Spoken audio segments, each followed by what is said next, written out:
এই শোনো, আমার তো এখন তোমাকে বলতে ভয় করছে, তুমি তো চেঁচাতে আরম্ভ করবে। আমার কানে সোনার ঝুমকোর দুলটা খুঁজে পাচ্ছি না। হ্যাঁ, কও কি? কিন্তু কত বড় সর্বনাশ হইল, কও দেখি। কতটা ক্ষতি হইল। এত সাইজে গুজে থাকো নে, দরকারটা কি? ওমা, এত রয়েছে, সব সময় সব গয়না তুলে রাখবো? একটু একটু পরে সাজবো না? হ, সাজনের তো এই ফল হইল। তবে তোমারে দোষ দিয়া লাভ নাই। তোমাদের সমগ্র মাইয়া জাতি সোনা দেখলেই কিরম চোখটা চক চক কইরা ওঠে। তো সীতারও হয়েছিল। ব্যাস, ওই আরম্ভ হলো আবার রামায়ণ মহাভারত টেনে কথা বলা। আরে রামায়ণ মহাভারতে যা নাই তা নাই ভূভারতে। তো এখানে সীতার অবদানটা কি?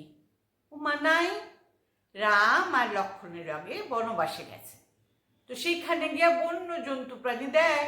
ওমা তা না, যেই না সোনার হরিণ চোখে পড়ছে, আমার সোনার হরিণ চাই, আমার সোনার হরিণ চাই কইয়া আবদার করতে লাগলো।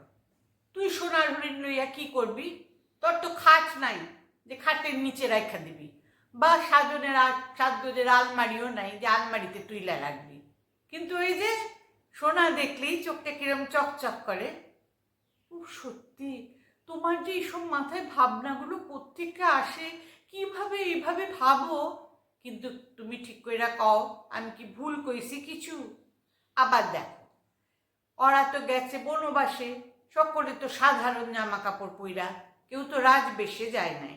কিন্তু আমি হরপ কইরা কইতে পারি যে সীতা ওই সাধারণ শাড়ির সঙ্গে সর্বাঙ্গে অলঙ্কারে ভূষিতা হইয়াছিল।